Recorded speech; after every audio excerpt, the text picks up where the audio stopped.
اور اسی کے ساتھ میں آپ کو ایک ایسا نسخہ بھی دیتا چلوں کہ ہر انسان، جتنے بھی انسان ہیں، اس کی زندگی میں پریشانیاں ضرور ہیں۔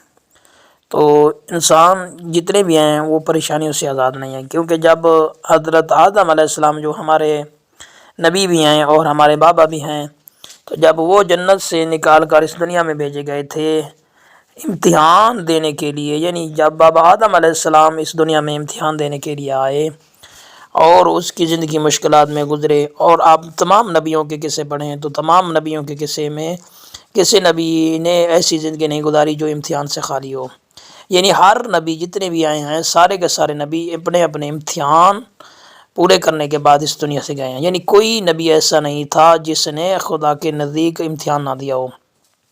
یعنی ہر نبی نے اپنی زندگی مشکلات میں گزاری ہے۔ تو جب نبی ہمارے مشکلات میں زندگی گزارتے تھے تو ہم کون ہوتے ہیں جو مشکلات سے آزاد رہیں؟ جس نے مومنیت کا اعلان کیا ہے اس کو مشکلات کا سامنا تو کرنا ہی پڑے گا۔ پر ایک بات ہے، میں آپ کو ایک وظیفہ دیتا ہوں جس سے آپ کے دل کو سکون ملے گا، آپ کی زندگی کو سکون ملے گا، آپ کی زندگی آسان گزرے گی، چاہے جتنی بھی پریشانیاں کیوں نہ ہوں تو آپ کی زندگی آسان سے آسان تر ہو کر گزرے گی۔ اچھا جی، اب میں آپ کو ایک وظیفہ دے رہا ہوں کہ کس طریقے کے ساتھ زندگی میں سکون آئے گا، دل میں سکون آئے گا، انسان مطمئن ہو کر زندگی گزارے گا۔ وہ آخر کرنا کیا ہے کیا چیز؟ تو میرے عزیزان محترم، ایک چھوٹا سا کام ہے، ڈیلی 5 منٹ کا کام ہے۔ اگر آپ 5 منٹ اپنے دن میں نکال کر یہ کام کریں گے تو آپ کی زندگی پوری کی پوری سکون کے ساتھ گزرے گی۔ آپ کو کوئی پریشانی نہیں ہوگی، جتنی بھی ہوں گی آپ ان کی پرواہ نہیں کرو گے۔ آپ کو سکون کے ساتھ، مطمئن انداز کے ساتھ، آپ سکون کے ساتھ، مطمئن انداز کے ساتھ اس دنیا میں رہیں گے۔ جتنی بھی پریشانی ہوں گی آپ اس کی پرواہ نہیں کریں گے۔ کام کیا کرنا ہے؟ آپ نے ہر روز جب شام کو سونا ہے، آپ نے شام کو سونا ہے، پھر دوہرا رہا ہوں، آپ نے جب شام کو سونا ہے، جب بستر پر جائیں وضو کر لیں۔ اگر وضو نہیں کیا، بھول گئے ہیں یا سردی کی وجہ سے، تو بھی پریشان نہیں ہونا، کوئی بات نہیں ہے، وضو کر لیں گے تو سونے پر سہاگا۔ اگر وضو نہیں کیا تو بھی کوئی مسئلہ نہیں ہے۔ آپ نے ہر روز جب بستر پر جانا ہے اس سے پہلے آپ نے سورتوں کی تلاوت کرنی ہے۔ سورتوں کی تلاوت کرنے کے بعد آپ نے اپنے خدا کے ساتھ باتیں کرنی ہیں۔ باتیں کیا کرنی ہے؟ آپ کی جو مشکلات ہیں، آپ کی جو شکایتیں ہیں، آپ کے جو مسئلے ہیں، آپ کی جو پریشانیاں ہیں، تمام کی تمام خدا کے ساتھ شیئر کرنی ہیں، اور خدا کے ساتھ ایسے بات کرنی ہے جیسے آپ کسی اپنے گہرے دوست کے ساتھ بات کر رہے ہیں۔ یعنی آپ کا انداز یہ ہونا چاہیے۔ اور جب آپ نے خدا کے ساتھ راز و نیاز کی باتیں کرنی ہیں، اس سے پہلے ہمیشہ یاد رہے آپ نے کیا کرنا ہے۔ سب سے پہلے خدا کی قدرت کو یاد کرنا ہے، خدا کی رحمانیت کو یاد کرنا ہے، خدا کی نعمتوں کو یاد کرنا ہے، خدا غفار ہے اس کے گناہ بخشنے کو یاد کرنا ہے، خدا رحیم ہے اس کی کریمی کو یاد کرنا ہے۔ یعنی خدا کی پوری تعریف جو ہوتی ہے وہ آپ نے کرنی ہے۔ اس کے بعد آپ نے اپنی شکایتوں کا سلسلہ شروع کر دینا ہے۔ ہر روز آپ یہی معمول بنائیں گے تو آپ کی جو پریشانیاں ہوں گی جتنی بھی ہوں گی، لیکن آپ کا دل سکون کے ساتھ ہوگا، مطمئن انداز میں آپ زندگی گزار رہے ہوں گے۔ آپ کو کسی کی ٹینشن نہیں ہوگی، پریشانی، جتنی بھی پریشانی ہوں گی، لیکن آپ کا دل بالکل مطمئن اور سکون کے۔ کیونکہ خدا کی مدد آپ کے ساتھ ہوگی، جس کی وجہ سے آپ کو جتنی بھی پریشانی ہوں گی ان کی پرواہ نہیں ہوگی۔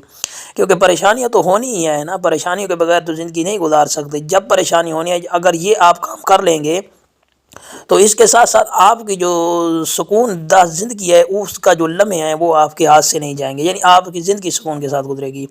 میرے عزیزان محترم، اور مشکلات کو اگر زیادہ کم کرنا چاہتے ہیں تو 5 وقت کی نماز اول وقت میں پڑھیں۔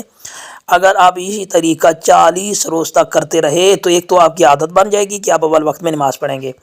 دوسرا، آپ اول وقت میں نماز پڑھنے کا جو صلہ ہوتا ہے وہ یہ ہے کہ اول وقت کے کچھ اثرات ہوتے ہیں جو ایک تو آپ کے جسم میں مرتب ہوں گے۔ دوسرا جو شخص اول وقت میں نماز پڑھتا ہے، آقا باجت فرماتے ہیں کہ اگر اس کی دعا قبول نہ ہو تو وہ میرے پاس چلا ہے، یعنی میری قبر پر چلا ہے، ہاں اس کی دعا حتماً منظور ہوگی۔ جو بھی شخص ہے، ہاں جس کو جو بھی پریشانی ہے، وہ ایک تو اول وقت میں نماز پڑھے، اور دوسرا جب بھی بستر پر جائے اپنے خدا کے ساتھ اپنی ساری پریشانیوں کو شیئر کرے۔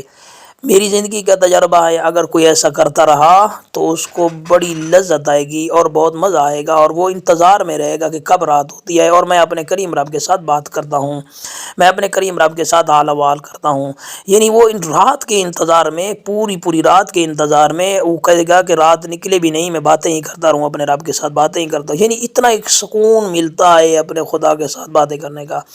تو میرے عزیزان محترم، میں امید کرتا ہوں کہ جو باتیں ہیں وہ آپ کے ذہن میں آ رہی ہوں گی اور آپ سمجھ بھی رہے ہوں گے کہ میں آپ کو کیا کہہ رہا ہوں۔ جس شخص نے یہ کام کیا اس کی زندگی میں سکون ہی سکون آئے گا۔ تو میں بھی کرتا ہوں، آپ بھی کریں، تاکہ یہ جو لذت ہے، یہ جو سکون ہے، یہ اپنے ہاتھ سے نہ گوائیں۔ پہلے بھی پریشانیاں ہیں، کسی کو پیسے کی پریشانی ہے، کسی کو رشتے کی پریشانی ہے، کسی کو مال کی پریشانی ہے، ہر کوئی اپنی اپنی پریشانی میں گم ہے۔ جس کے پاس زیادہ پیسہ ہے وہ ڈر کے رہتا ہے کہ میرا کوئی پیسہ چرا نہ لے، میرے پیسہ گم نہ ہو جائے، یعنی ہر کوئی اپنی اپنی پریشانی میں لگا ہوا ہے۔ لیکن جب یہ کام کرو گے تو انسان کا دل بالکل مطمئن ہو جائے گا اور سکون کی نیند آئے گی، رات کو 2-3 گولیاں کھا کر نہیں سونا پڑے گا، یعنی ایک سکون کی زندگی آپ گزاریں گے۔ تو میں دعا کرتا ہوں کہ خدا آپ کو توفیق دے، مجھے توفیق دے، ہم سب کو توفیق دے کہ کوئی ایسی رات نہ ہو جو یاد خدا کے بغیر گزرے۔ آباد رہو، زندہ و سلامت رہو۔ السلام ورحمۃ اللہ وبرکاتہ۔